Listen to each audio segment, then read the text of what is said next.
dan Bayhaki dari AB2D.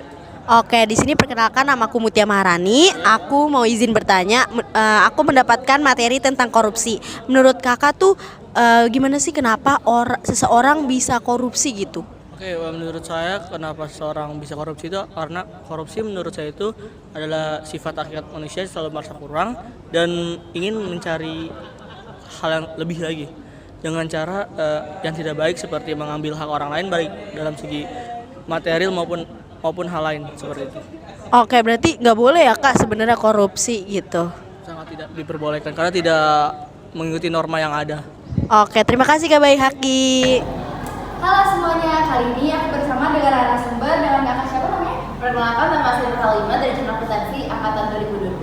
Oke, kali ini Kak Nur Halimah, aku mau tanya nih tentang korupsi di Indonesia yang mana berkaitan sama yang namanya transparansi. Nah, menurut kakak sendiri transparansi itu penting nggak sih di era sekarang? Penting dong, transparansi itu penting banget di negara ini karena demi terjadinya keterbukaan antara pemerintah dengan rakyat dalam hal urusan keuangan tentunya ya, agar pajak yang dibayarkan oleh rakyat itu tahu alurnya dimanai, pakai buat apa sama pemerintah. Oke, baik. Nah, nih tadi kan kamu udah bilang ya penting banget loh transparansi itu. Nah, sekarang gimana sih upaya nih yang efektif buat kita nih sebagai negara yang banyak banget korupsinya gitu kan, cara menguranginya gitu? Kebetulan ada di salah satu rancangan undang-undang yang belum disahkan sama DPR, namanya itu RUU Perampasan Aset Korupsi, di mana isinya ini adalah perampasan aset buat orang-orang yang korupsi. Karena kan kita tahu ya, orang korupsi itu asetnya tuh jarang ada ditarik sama negara kan. Kebanyakan ya udah mereka di penjara, mereka biar udah aset korupsi yang mereka punya udah jadi milik mereka. Harusnya RUU Perampasan Aset itu disahkan sama DPR supaya menjadi salah satu langkah konkret buat orang-orang yang korupsi. Baik, terima kasih Kak Arina. Aku mau tanya itu aja. Terima kasih buat waktunya. Halo, aku di sini mau wawancara sedikit nih tentang korupsi. Nah, sebelumnya boleh perkenalkan diri dulu. Perkenalin, nama aku Sita Febriani dari AB2A. Nah, aku mau nanya nih, menurut kakak kenapa sih kok bisa sampai korupsi? Kenapa bisa sampai korupsi? Yang kita tahu di Indonesia ini kan korupsi udah jadi budaya ya, apalagi banyak banget kasus-kasus korupsi di pemerintahan pusat. Yang aku tahu, setahu aku, kalau misalnya korupsi itu diawali dari orang-orang yang merasa serakah gitu. Dia merasa bahwasannya penghasilannya kurang cukup untuk diri dia sendiri gitu. Dia masih merasa kurang sama apa yang dia dapetin. Jadi dia merasa pengen lebih. Nah, itu juga terjadi karena sanksi-sanksi yang didapetin oleh koruptor yang korupsi kurang tegas, jadi masih banyak yang menyepelekan itu.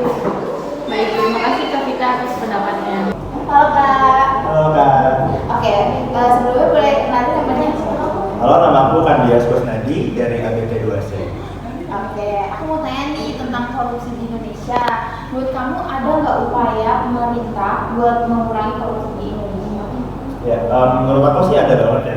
Tentunya terlihat dari adanya institusi yang bernama Komisi Pemberantasan Korupsi.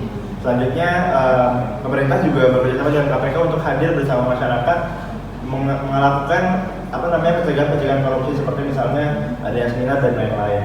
Nah, namun sebenarnya yang jadi masalah kan yang korupsinya ini adalah pejabat-pejabat tersebut.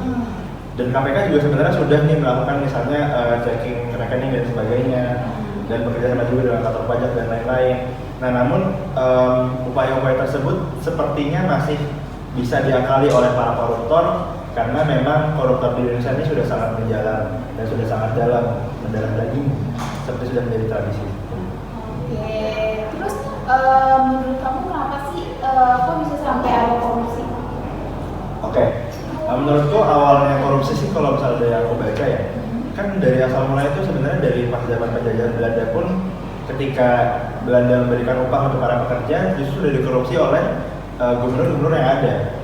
Nah, budaya itu ada sampai sekarang, dan ketika sekarang para pejabat ini yang menjabat, mereka lebih mementingkan kekayaan diri sendiri daripada rakyat. Dan biasanya orang-orang itu korupsi karena adanya kebutuhan untuk membayar kepada partai, karena dia merasa punya utang budi kepada partai untuk setoran setiap bulannya. Oke, gitu guys pendapat dari Kandias dari ABT. Oke, terima kasih Kandias.